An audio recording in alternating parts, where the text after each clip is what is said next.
Good morning and welcome to the PSA Show. My name is Athena, and this morning I'm joined with Sharon. Good morning, Sharon. Good morning, Athena. It's been a long time. Yes, February was when I was here last. How are you doing? Great, fabulous. Good. Okay, so you're with the Anthony Bates Foundation. Tell me a little bit about the history of the foundation and why you started it. Well, Anthony was a football player at Mountain Point High School, and he played football at Phoenix College and then went to Kansas State, and at age 20, he died from sudden cardiac arrest. Wow. And Anthony was your son, correct? Yes, he was my son. Yes. Oh, okay. So why did you decide to start this organization? Well, after Anthony died, I realized that the heart condition he had was preventable. I mean, in the sense that we could have detected it with the screening tests, and there wasn't a lot of people in the country doing screenings, and I thought it was very important for us to raise awareness and actually have tests available for families. Yes. Now, what is sudden cardiac arrest? Well, sudden cardiac arrest is different than a heart attack. Okay. Sudden cardiac arrest occurs when the heart goes into an abnormal rhythm and it gets into a quiver state, a supraventricular arrhythmia. And that can only be corrected or stopped by an automatic external defibrillator. Wow. So those are also some great tools that we provide to schools across the country as well. I was going to say, I don't even think I've ever heard of that. So Well, do they keep those at the schools or? It's not mandated by law in Arizona. Wow. We do have a law that requires state buildings to have AEDs, but that excludes schools. Wow, that's crazy, right? It is, because we have prisons that have AEDs, but we don't have them in our schools. Wow. In all of our schools. And at the schools, these kids are playing, are going to recess, they're playing sports, they're doing all kinds of stuff. So wouldn't it make sense to have them there? It would make a lot of sense because in our country, 20% of the population is in a school in any given day. Yeah. And so the chances of somebody having a sudden cardiac arrest or a heart attack at school is also very high. That's really disturbing that you're sending your kids to school and they don't even have these kinds of things, but a prison does. Right. It's interesting. So are you guys working to correct that issue? Yes, we are. We're actually in a project right now with Peoria Unified School District, and they have 32 elementary schools. Yes. And they didn't have automatic external defibrillators for their schools, and so we put together a plan to do screenings at all of their 7 high schools and raise money to place the AEDs in their schools. Wow, that's awesome. So we're halfway done. Yeah. We're actually almost to 20. On November 12th, we'll have donated our 20th AED to the schools. Wow, that's awesome. And those little machines could really save someone's life, correct? Yes, they can. So when it happened to your son, they didn't have one there, is what you said. Right. He was actually driving his truck when he had a sudden cardiac arrest. But the EMTs were there right away, and the hospital also was right around the corner. But his sudden cardiac arrest and the heart condition that he had was so far gone that there wasn't anything they could have done to help save him. Now, do they not require screenings or anything when you go to play sports, or is it just not a particular, it's just not very specific? Well, we do sports physicals, and Anthony had 25 sports physicals in his life, and never did anybody ever test him with an EKG and an ultrasound test. Are you kidding me? That's so many tests, and yet so little available service for our kids. He had 25 sports physicals, and not one of them picked up that he had a heart condition? Right. That's extremely disturbing. It is. Wow. And I'm sure there are other families out there that have similar stories, because Parent Heart Watch is another organization that I co-founded that's having their 10th anniversary here in January. Wow. For parents that have lost children to sudden cardiac arrest, and are advocating for changes in laws and better screening for youth and AEDs in schools. And they're doing a great service for our country. And we have survivor stories now of children that have been screened that have survived. And I even have survivor stories too. Yeah. Wow, that's amazing. So what are some of the other things that you guys are doing around the valley with the schools? Well, the exciting part is that we have a lot of screenings coming up this school year. We have a full calendar, and it's on our website at anthonybates.org, as well as we have weekday screenings available, too, in some local doctor's offices. Awesome. So there's wonderful programs available for the screening. And then on top of that, we're also having some fun. We Yeah. do have a little bit of fun on our free time. Yeah.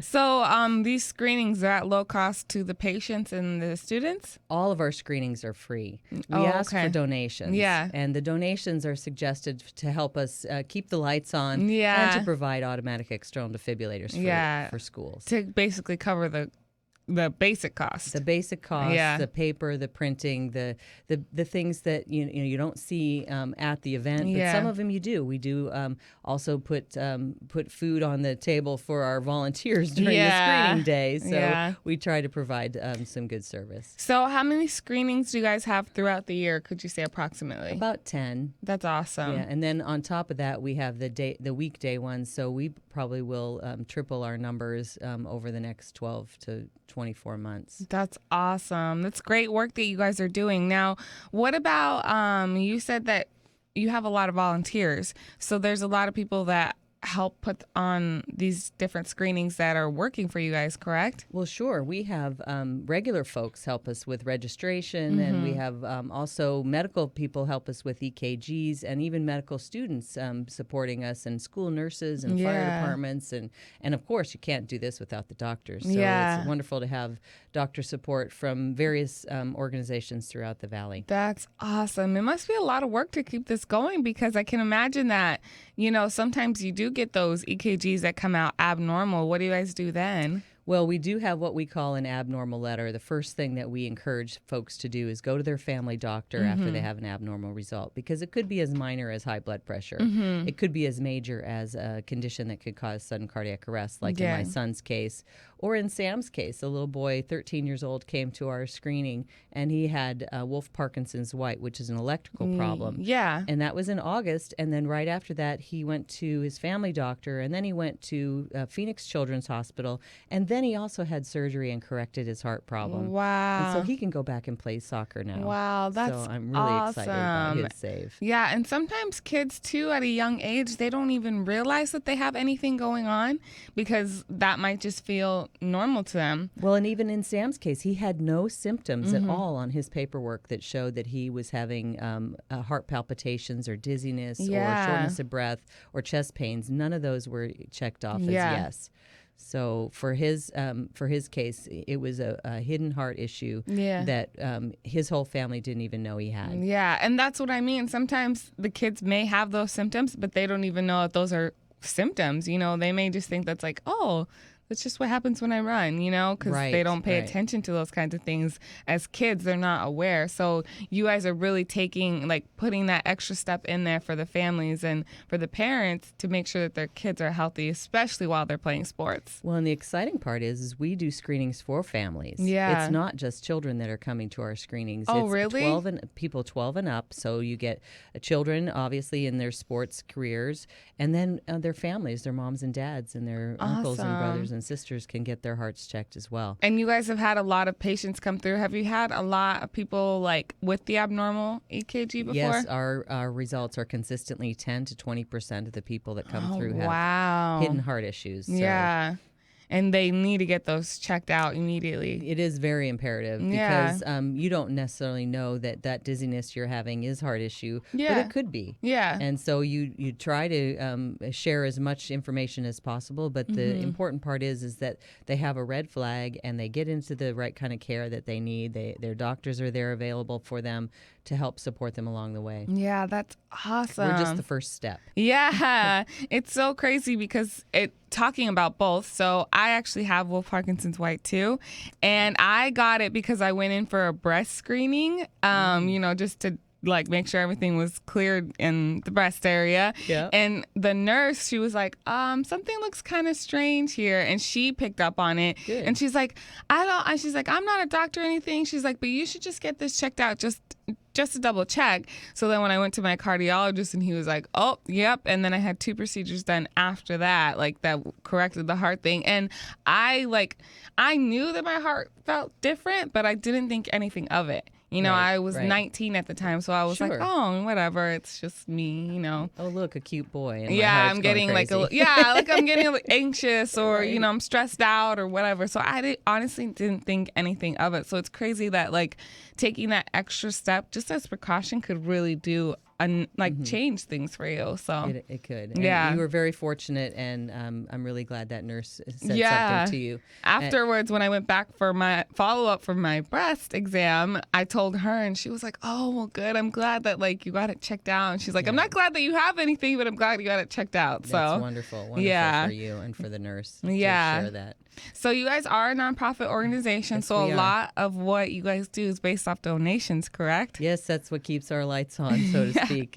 And we've been doing screenings since Anthony passed away in 2000. The first one was in the first one in Arizona was at Mountain Point High School, and we've screened almost 10,000 youth. Wow! And we found over 1,000, almost 1,100 people with heart issues. Wow! So consistently 10% with heart problems. Wow, and that's crazy. I'm really blessed to be able to share this legacy with the country. That's awesome. Now, you guys have a really fun fundraiser coming up, don't you?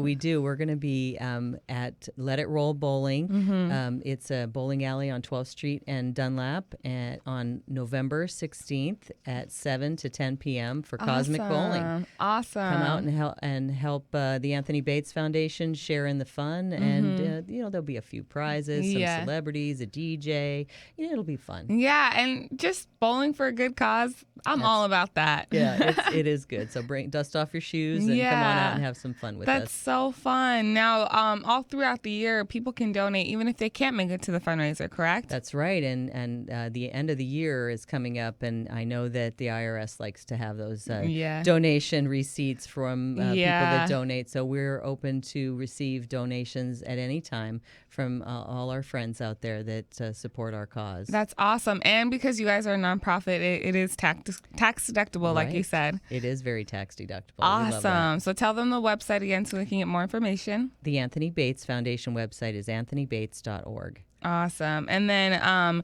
for the screenings throughout the valley, you guys have them all listed on there, correct? Yes, they're all on our website under the events page, and you can call us at 602-482-5606 or email me at attps.appointments@anthonybates.org. Awesome. Okay, give them that information one more time just to make sure that everyone got it. It's anthonybates.org is the website. The phone number is 602-482-5606, or you can email us at appts@anthonybates.org. Awesome. That's appointments for short, right? Okay. Yes. Awesome. Well, thank you again so much for coming on and sharing your story with us. And what a brave woman you are for sharing the story about your son. I honestly don't know if I could do that. I mean, kudos to you. So awesome. Thank you. Thank you again. My name was Athena, and this was the PSA Show.